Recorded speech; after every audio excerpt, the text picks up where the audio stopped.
First of all, sorry na Mark Nonoy, I was not familiar with your game. Kasi lately, Mark Nonoy has been great for Terra Firma Jeep. Well, nung ginawa ko kasi tong video na to, ang sabi ko, he's too short and inefficient to be a 2-guard. Tapos, he doesn't have yet the playmaking chops para maging isang point guard. Na sa totoo lang, valid assessment naman nung time na yon kasi yun naman talaga yung data available and yung pinapakita ng film at that time. Pero ngayon, he's still short, pero to my surprise, he has been really effective as a scorer para sa Terra Firma Jeep. Kasi sa last 5 games niya for Terra Firma, he played roughly 15 minutes per game kung saan nag-average siya ng 12.4 points, 1.8 rebounds, and 1.4 assists per game. Besides the scoring, wala masyado. Pero emphasis kasi natin sa video na to yung scoring. Kasi sa 5-game sample size na yon, he shot the ball 58.8%, which was 20 out of 34 attempts in terms of field goals. Tapos pagdating naman sa 3-point area, 9 for 11, which is 82%. Grabe, di ba? Grabing shooting from Mark Nonoy. Pero hindi lang rin yun kasi. Meron pa tayong 4 points sa PBA kung saan he shot 50%, which is 3 out of 6 sa last 5 games niya. So basically, yes, yung huling video ko, it still applies, pero nasolusyonan niya na right now yung isa sa mga concerns, which is yung efficiency.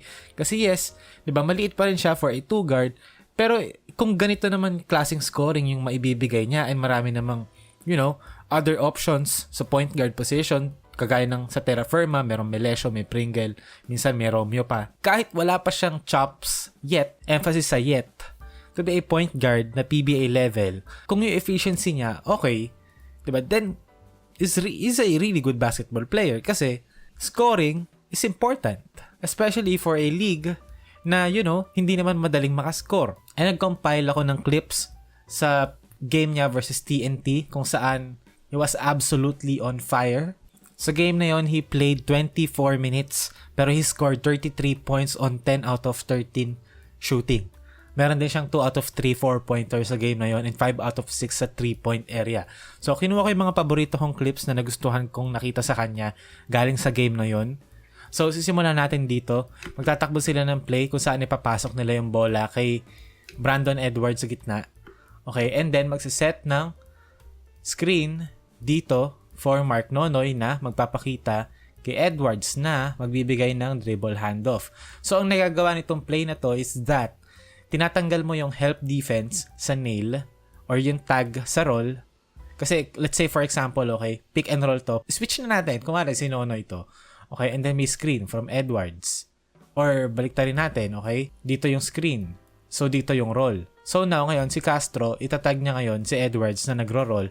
So, it's harder for Nonoy to play make. Pero if you keep these defenders busy by setting display na merong pin down, ngayon, yung defender ni Nonoy na si Castro, hahabulin si Nonoy, then si Pogoy, okay, he's also going to be busy reading the play and defending the play. So, ang resulta nun, pagka-handoff kay Mark Nonoy, si RR Pogoy, okay, kakagaling niya lang kay number 19, which is Hernandez. So now, wala siyang ganong time para bantayan si Edwards or be there in time to tag Edwards effectively. So now, late si Pogoy, okay, yes, nagtag pa rin siya. Kubuntin was there also. And now, since tinakbo nila yung play na yon, yung onting gap na yon for Edwards para mag-roll dito sa basket was enough for Nonoy to find him and for Edwards to score. So, it was a nice design play for Terra Firma Jeep. Tatakbuhin nga nila ulit dito actually for Vic Manuel naman. And now, yung TNT, aware na sila na okay, we can't allow Vic Manuel to have a straight line drive. So, ang gagawin natin, i-drop natin dito si Kelly Williams to contain the drive and si Vic Manuel na eventually magda-drop. So, si Pogoy, basically, nakasuporta na siya dito. Kubuntin was aware na yun ulit yung play. So now, for Mark Nonoy, ang option dito is to attack the drop defense, take the mid-range shot. Pero even though hindi shoot, yun yung tamang read, di ba? Mahalaga na ma-emphasize din natin na yung players, di ba, tama yung reads na ginagawa nila. Hindi lang basta makes or misses.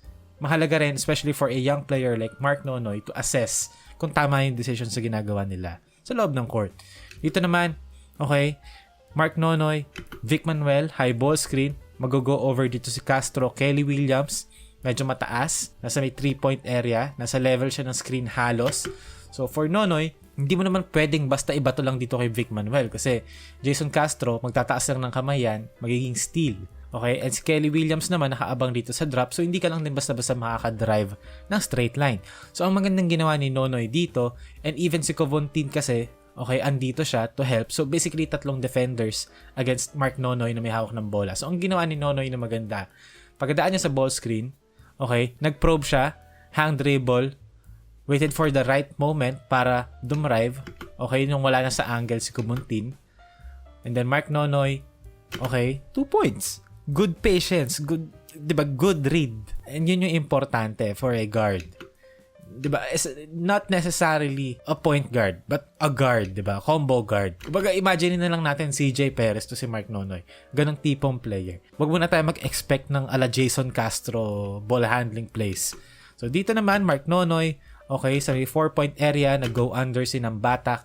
And since mainit-init na rin naman kasi si Nonoy ng mga panahon na to sa game, 4th quarter, okay, ito yung maganda rin kay Nonoy na ito rin yung detriment niya. Kumbaga, strength and weakness. Ala CJ Perez nga, medyo may pagka CJ Perez siya na player na medyo may, para siyang sugal, para siyang bumili ka ng booster pack ng Pokemon na loose pack, hindi yung nasa box.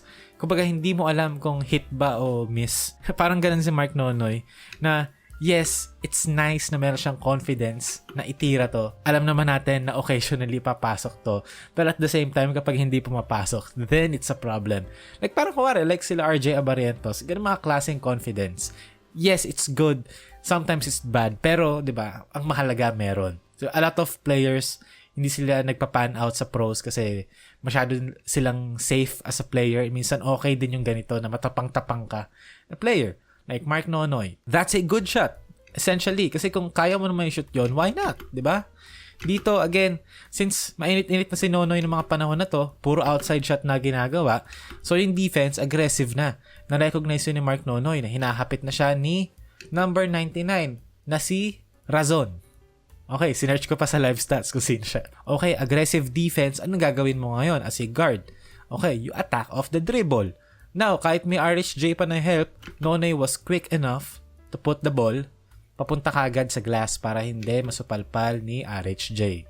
Again, nice play, nice read from Mark Nonoy. Ito another nice play, nice set play from Terra Firma. Sanggalang, dribble handoff, pin down from Edwards. Okay, sasalubungin dito ni Kevin Ferrer. Then after nun zoom action, okay, Mark Nonoy will set a back pick for Edwards na nagkaroon ng konting kaguluhan sa depensa ng TNT. So, si RHJ, the defender that he is, na-recognize niya kagad yon. So, hindi siya ganong nagpahuli.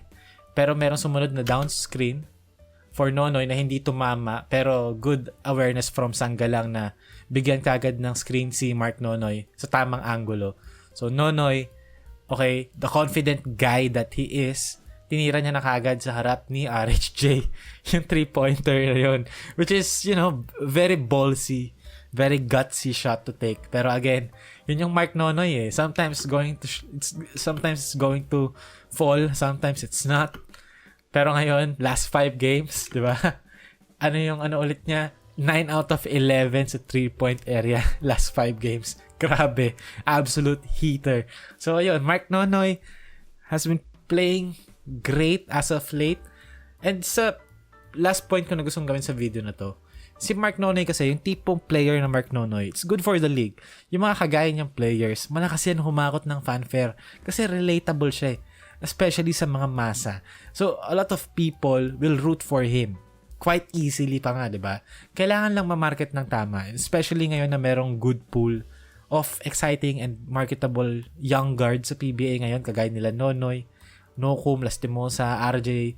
May window and may chance for the PBA to somehow, at least, diba, emulate yung popularity ng guard position nung 2000 sa PBA. Kasi nung lumaki ako, okay, 90s, hindi naman 90s kid, like 1999 ako. So, inabutan ko nung kabataan ko yung prime late 2000s era, yung mga Cyrus Baguio, Mark Cagiwa, PJ Simon, Jason Castro, bata-bata pa si Castro noon. Even yung mga Celino Cruz, Mike Cortez.